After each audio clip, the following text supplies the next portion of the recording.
السلام عليكم ورحمة الله وبركاته. غنبداو في هذه القصة ديالنا اليوم.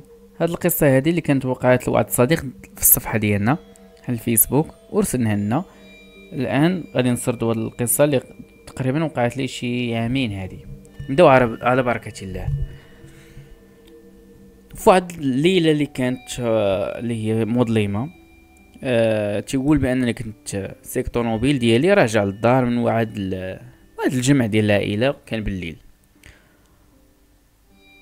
وخديت تقريبا شي 2 سوايع. ما بقيتش تما حيت خاصني نرجع للغد لانني خدام. اغلب الطريق كانت عامره بالشجر، والربيع اللي هو كان طويل بزاف بجانب ديال الطريق، بحال داك النوع ديال الشجر اللي كيبان في الافلام ديال الرعب. المهم كنت سيك تقريبا شي 45 دقيقه ديال الطريق، 45 دقيقه وانا غادي في الطريق، وبديت كنحس بالعيا بزاف. كتعرف داك الاحساس اللي كيجيك مره واحده، تيجيك بالعيا وتيجي بالناس، يعني باش ما غفلتي كتناس. هادشي اللي طرا ليا.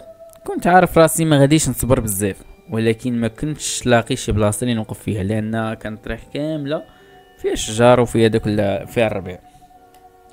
المهم منين عرفت راسي ما غاديش نلقى حتى بلاصه نوقف فيها والعيا ما كيبغيش يمشي، درت واحد الحاجه اللي كانت خطيره شويه. وقفت الطوموبيل ديالي على جنب ديال الطريق فوق الربيع، وراه شي شجيرات باش ما نبانش بزاف باش ما نبانش الطوموبيلات اللي جايين. هاي الطريق ما كانتش خاويه بزاف، كنت كنشوف شي طوموبيلات كيدوزو كل مره. شفت في الساعه لقيتها تقريبا 11 و 22 دقيقه. من بعد نست، من الفقت سمعت واحد الصوت بحال ديال شي خدش، شي حاجه كتتخرشش. شفت في الساعه كانت تقريبا ديك الساعه 11 و 50 دقيقه. الصوت سكت، ومن بعد شحال ديال الثواني وحتى كنت مازال عيان بزاف، ما عطيتوش اهميه ورجعت نعست. فقت مره اخرى على نفس الصوت، ودابا كانت الساعه تقريبا 12 و 40 دقيقه. هاد المره خفت بصح، حيت الصوت ما وقفش، وقلت يمكن شي حيوان شاف طوموبيل تما وبقى يقيس فيها. ولكن علاش يرجع من بعد ساعه تقريبا ما عرفتش. شفت في المرايه اللي ورايا، وشفت بحال شي حاجه كتركض في الغابه، يعني شي حاجه كتجري في الغابه. في داك اللحظه جا في بالي قاتل ديال شي واحد، قاتل ولا شي واحد خطاف. كتعرفوا الطريق خاويه وعامره بالربيع والشجر، يعني ضروري الواحد كيخاف. داك الخدش ديال الطوموبيل ديال زوجين، ومن بعد ذبح راجل ملي خرج يشوف شنو كاين.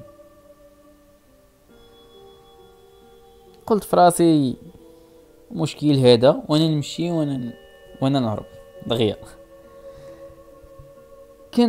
كان واحد المنعرج تقريبا ما بعيدش بزاف، يمكن 100 متر ولا اقل.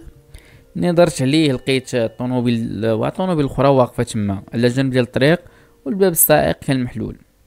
نقصت السرعه باش نشوف واش كاين شي حد في الداخل ديالها. ما كان حتى واحد. شفت في المرايه ورايا ما كان والو، وفجاه شفت راجل كيجري من داك المنعرج وكيغوت عليا وخرج من الطوموبيل. دابا خفت بزاف وشعلت الموتور ديال الطوموبيل ديماريجها، وزدت باقصى سرعه، ما شفتوش مره اخرى. هنا كانت العبره ديال هاد القصه هذه اللي عاودنا هاد السيد، هي ما تنعش في الطريق خاويه ولا بلاصه مهجوره. يعني دائما الا بغات تنعس، خاصه هاد الميساج موجه للناس اللي كتشد الطريق بالليل، الشوافريه والحريفيه اللي كتشد الطريق بالليل. تيقول لك ودي ما تنعش في الطريق بلاصه خاويه، وهما راه غيكونوا عارفين هاد القضيه دي. وكنتمنى القصه تعجبكم. هو من بعد ما عرفناش اشنو وقع ليه، ما عرفناش، وما قال ليناش اشنو وقع ليه في الاخر. واش كمل طريق، واش عقب شاف شي حاجه اخرى، ما عرفناش. وهنا تكون انتهت القصه ديالنا، والسلام عليكم ورحمه الله وبركاته. المره الجايه غادي ندير لكم تقريبا 2 قصص في قصه في فيديو واحد، ما نبقاوش نكتفيو غير بقصه واحده، ولكن الا جات بالطلب ديالكم ان شاء الله. والسلام عليكم ورحمه الله وبركاته.